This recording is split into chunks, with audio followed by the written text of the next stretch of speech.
Pirates of the Caribbean 3, Dead Man's Chest movie review. So this is part of my scripted movie review series in which I work my way through the blog archives and read movie reviews I wrote years ago and make them into YouTube videos for whatever it may be worth. So remember this one, big summer movie of 2007. Before I saw this movie, I was already kind of getting reports of it, that it was kind of a big, dumb action sequence that was over the top and went on far too long and was just ridiculous. And it's all true, but I didn't mind that actually, because I am just a sucker for big, dumb action sequences. There's a 12-year-old boy inside of me that just loves these big, dumb action sequences that are so over the top and go on for far too long. Now, granted, that final big climactic scene, none of the physics of it made any sense. But I liked it anyways. I thought it was fun. I do have some complaints, though, more about the beginning and the middle of the movie. The beginning of the movie is interesting. There's a brief scene in which civil liberties are being suspended because of a pirate threat. And there's some children being hung on gallows or something. Which was interesting, and I think many other people at the time read this as a political commentary on what was happening in the U.S. at the time, namely kind of the Patriot Act, and depending on your point of view, either civil liberties being suspended because of the terrorist threat, or the threat of civil liberties one day being suspended because of the terrorist threat. So this seemed to me a very interesting political angle and a very depressing opening scene, but it was like, ooh, interesting. Where are they going with this? And then they went nowhere with it. They just completely dropped it. Never came up again. So, yeah, what was the point of that? I don't know. And then you had these weird, trippy, dreamlike scenes in the afterlife. There's this whole big part in the beginning of the movie where they go into the afterlife to get Jack Sparrow back. And it was just weird and slow-paced and just went on far too long. And it might have been okay in like any other movie, but remember, this was a summer popcorn blockbuster. So, you have your Coca-Cola, you have your popcorn, and you're like, what is this? It was just like impossible to eat popcorn to. The movie picked up later, but boy, that was a weird opening scene.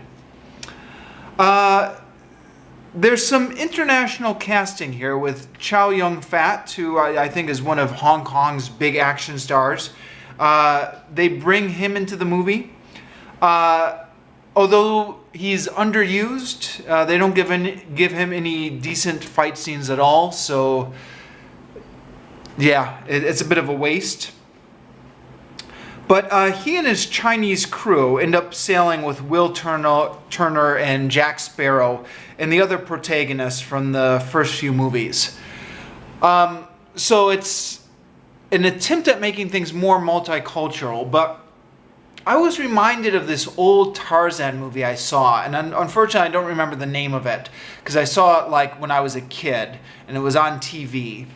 And it was like one of those old movies, like from the 1930s or 1940s, that was being just kind of reshown on afternoon TV one day. But during the movie, there are these explorers who are kind of going up the river, and there's these kind of African crew who are kind of helping them out. And then whenever, they run into danger, like a hippo or an alligator or something like that, it'll eat like one of the Africans. And so the African crew is kind of just there to kind of slowly die off kind of one by one and kind of highlight that we're in danger. I guess kind of like the red shirts on Star Trek might be another comparison. But here it seemed to me like the Chinese crew was just serving that exact same function. Whenever they get into a dangerous situation, a couple of the Chinese crew would die off so that you knew, okay, this was a dangerous situation. Yeah, it struck me as just the way the old African natives got used in those Tarzan movies. But while some actors were underused, like Chow Yun-fat, I thought some actors were overused.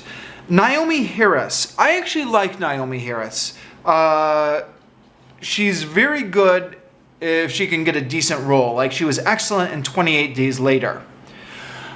She's not Jamaican, at least according to her bio, but they've got her doing a fake Jamaican accent, which I just hated. It grated on my ears. But I don't know. Is it just me, or did other people have a problem with this? And I thought it sounded terrible, but I've actually never been to Jamaica.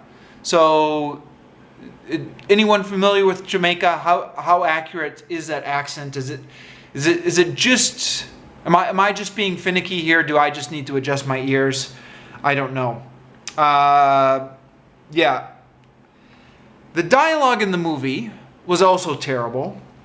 Which is a pity because there's been a degeneration of the dialogue. In the first movie, the dialogue was actually quite good and witty. In the second movie, it was slightly corny, but it was tolerable. By this movie, the dialogue has become just painful. Something a lot of people have commented is this bizarre plot where everyone betrays everyone over and over again until it gets so complicated you can't tell who's on whose side. And I noticed that as well, and I also got confused kind of halfway through the movie. I didn't really mind though. Like, the movie the storyline keeps kind of chugging on, and even if you've lost track a little bit of who's betrayed, who last, it doesn't completely ruin the movie. Yeah. And then that big action scene at the end, which, again, yeah, I really liked it. I know the physics of it don't make sense, but if you can kind of suspend your common sense for 30 minutes as you watch it and just go along with the fun, I thought it was a wonderful ride. So on the whole, a lot of criticisms, but I admit to enjoying it overall.